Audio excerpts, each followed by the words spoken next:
Syederalun memakan waktu kurang lebih 25 menit dari pusat kota Takengon.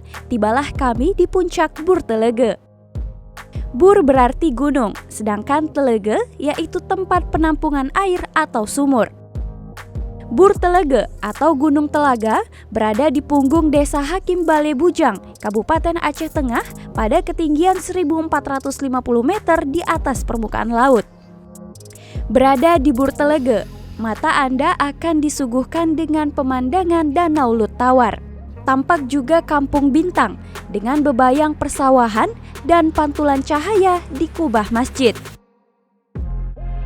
Bila pandangan diarahkan agak ke kiri, tampak seluruh wajah kota Takengon dengan suasana jalan yang saling bersambung. Di puncak Bur Telege, Anda bisa bersuah foto, menikmati pemandangan alam Tanoh Gayo, mencicipi wahana Flying Fox, ataupun sebagai pilihan Anda juga bisa menginap di homestay yang tersedia di sini. Bagaimana? Tertarik untuk berkunjung?